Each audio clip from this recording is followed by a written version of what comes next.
Good day everyone, I am Midshipman Cruz Tracy Allen S. And today we are going to talk about stability information together with my group mates. Hi, I am Marcos Cesar Ednave, BSMT 3, Bravo. Good morning everyone, I am Midshipman de la Cruz David Jan E. And good morning everyone, I am Midshipman Palmerin Richmond, Group 3. Hello everyone, I am Midshipman de Guzman. Ship stability means the ship's ability to return to its upright position after being tilted by external forces such as wind, currents, and cargo movements. So, ito po ay isang crucial factor in maritime safety because kahit na gaano po kalakas yung ship, magkakaroon pa rin ng capsizing if stability is ignored. So, good instability ensures the protection of crew, passengers, and cargo, while poor stability can cause accidents, unsafe trim, or dangerous rolling. So it is also affect how efficiently the ship moves through the water and how safe the voyage will be. So this is why every vessel is required to follow stability regulations set by the IMO and SOLAS. So para po mag-guide yung mga seafarers, they provided a booklet which is called the stability booklet, and nagko-contain ito ng mga important data and calculations. So this booklet helps maintain proper balance and prevent accidents po. So in short, ship stability is the foundation of safe navigation, and understanding it is very essential po sa lahat ng seafarer. The Stability Booklet is one of the most important documents carried on board. Its main purpose is to provide officers with accurate stability and they can use in every stage of ship operations. It contains calculations and guidance that help the crew monitor whether the vessel is within safe stability limits. It is also required by international regulations such as SOLAS and IMO standards, as well as classification societies. Without it, a ship is not legally allowed to sail, and most importantly, the booklet helps prevent accidents like capsizing, unsafe trim, and excessive rolling. The stability booklet includes detailed information about the vessel under different loading conditions. This condition may include lightship, ballast, and full load. It provides data that helps officers evaluate how the vessel behaves when weight is added or removed. It also contains two of the most important values in the stability, kg and gm. Kg stands for the height of the ship, the center of gravity, while the gm or metacentric height is the main indicator of stability. A larger GM is more stable, and while the smaller GM means the vessel is at risk of being unstable.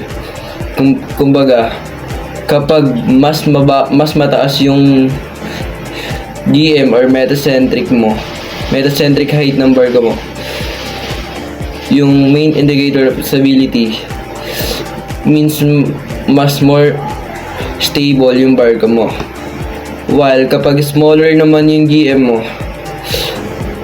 means yung barko mo is at risk of being unstable.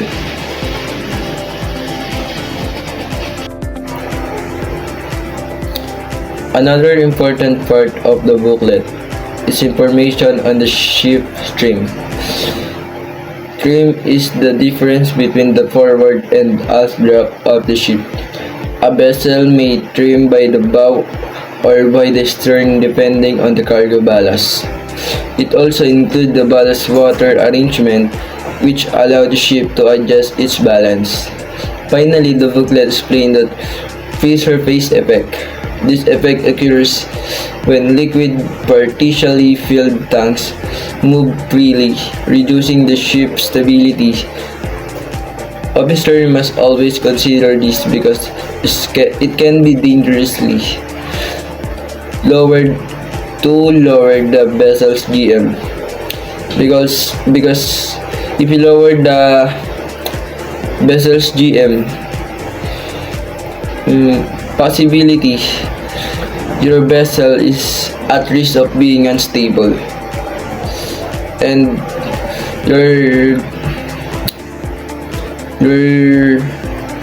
yung barko is pwedeng ma-out of control ng mga duty officer kapag hindi nabantayan ng maayos yung GM stability. Example calculation. The stability booklet usually contain example calculation that show how stability value change. In real situation, one simple principle is that when the kg increase, the GM decrease, making the ship less stable. This show how dangerous it is to load cargo too high above the ship center of gravity. Trim can also be illustrated if cargo is unevenly distributed. The vessel may be bow down or stern down, which affect performance and safety. To make this concept clearer, the booklet used diagram to upright versus heeled ship. This simple example allows officers to understand stability without having to solve advanced mathematics while on duty.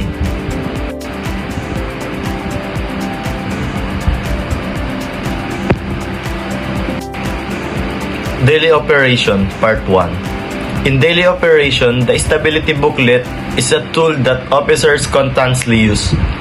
One of its main functions is to guide cargo loading and unloading. Before a voyage, officer must check whether their cargo plan keeps the vessel within safe stability limit. The booklet is also important in ballast water management by filling or emptying ballast tank. Officer can control, trim, and balance the ship. Another daily use is checking stability change when fuel and fresh water are consumed during the voyage.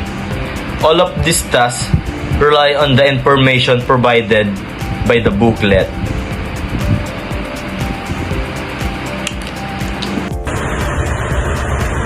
Daily operations. The booklet also helps officers monitor the free surface effect of tanks. If tanks are only partially filled, the liquid can move freely, which may lower stability. That is why officers must either keep tanks full or properly manage. To reduce the effect before departure, officers always check the vessel stability against the limits in the booklet. If the calculations show the ship does not meet the requirements, adjustments must be made before sailing. Following these guidelines every day ensures safety, prevent accidents. Short explanation. The booklet guides officers in managing tank levels and checking stability limits to ensure the vessel remains safe and stable before sailing. Accidents due to poor stability. A tragic example of poor stability management is the Herald of Free Enterprise disaster in 1987. The ferry capsized shortly after leaving the port of Zeebrugge because the bow door was left open and the ship's stability was not properly checked. This accident caused the death of 193 people. The tragedy served as a powerful reminder of why stability must always be taken seriously. A single mistake or oversight in the stability can result in the loss of hundreds of lives in the ship itself. The Herald of Free Enterprise Disaster House shows how neglecting stability checks can lead to catastrophic loss of lives and the vessel.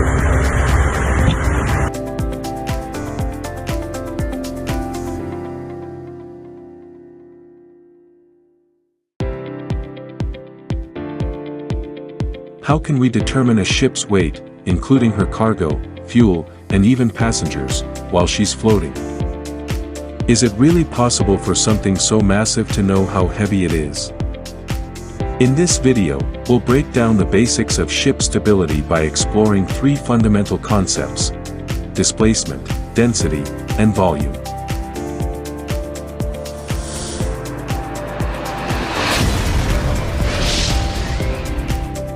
A solid object floats in a liquid if its average density is less than the liquid's density. Woods and plastics float because their densities are lower than the density of water. When we say density, it is a measure of how much mass is contained in a given volume. The density of any given substance is its mass per unit volume. Fresh water has a density of 1,000 kilograms per cubic meter. Salt water is slightly denser, at 1,025 kilograms per cubic meter. The steel has a density of approximately 7,850 kilograms per cubic meter, which varies depending on the type or grade of the steel, which is almost 8 times denser than water. So, how can massive steel ships stay afloat? The answer lies in Archimedes' principle, which states, an object submerged in a fluid is subjected to an upward buoyant force equal to the weight of the fluid it displaces. In simpler terms, a ship sinks into the water until it pushes aside or displaces an amount of water equal to its own weight.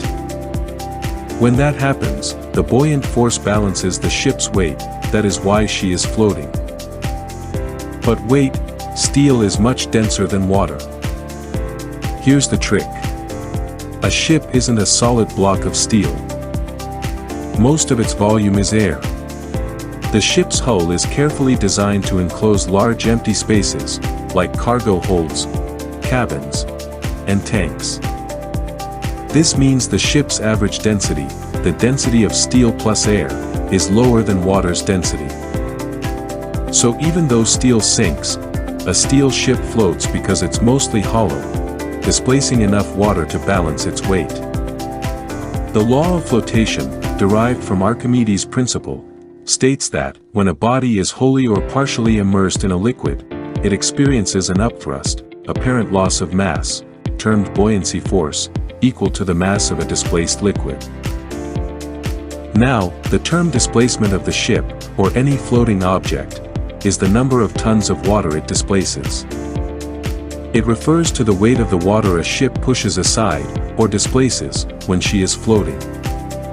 According to Archimedes' principle, displacement is also equal to the total weight of the ship, including the ship's structure, cargo, fuel, ballast and fresh water, crew and provisions, and anything else on board. If a ship displaces 30,000 tons of water, that means the entire ship weighs 30,000 tons.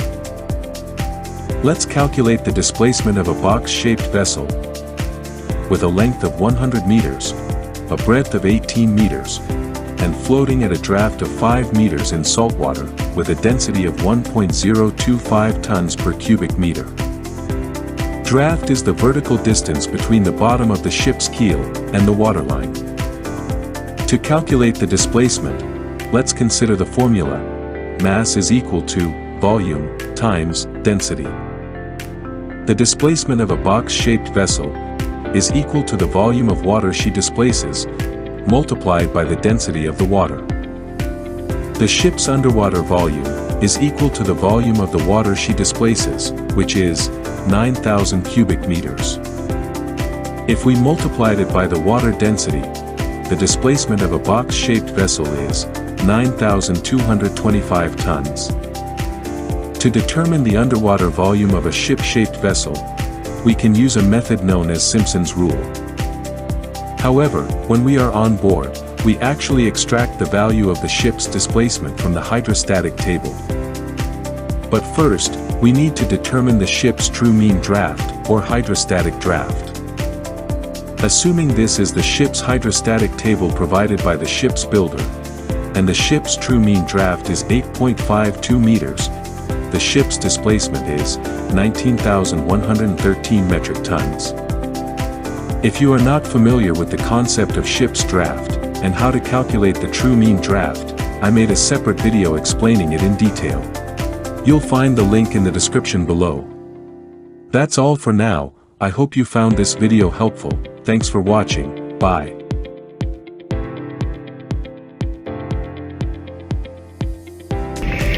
So, in summary, ship stability is the foundation of safe navigation at sea. It allows a vessel to resist capsizing and protects the crew, passengers, and cargo movement. The stability booklet, which is required on every ship, provides vital information such as loading conditions like kg, JM, trim, ballast, and free surface effect. Each of which plays a vital role in keeping the ship's balance. So we also show how officers rely on this information in daily operations, from managing cargo and ballast to checking stability before departure. So the case of Herald Free Enterprise shows the consequence of ignoring these policies, reminding us that the stability is not just about regulation but about saving lives. So maintaining proper stability also improves the ship's efficiency and reduce the risk during rough weather. So it gives the crew confidence that the ship can handle external forces safely. Without correct stability management, even a small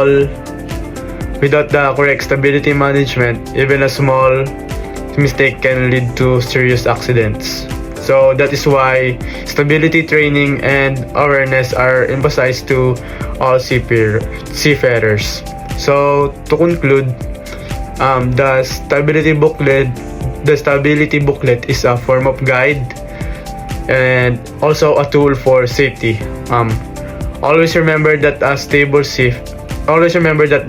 ship is a safe ship. Thank you. As a final note, ship stability is more than just numbers and calculation. It is a constant responsibility that reflects the professionalism of every seafarer.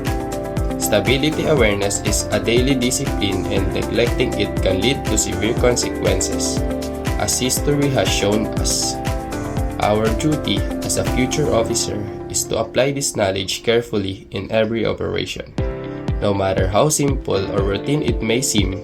By respecting the principle of stability, we are not only protect the ship and its cargo, but also safeguard human lives and marine environment. Let us carry this lesson forward into our careers at sea, always remembering that stability is at the heart of safe navigation. Thank you.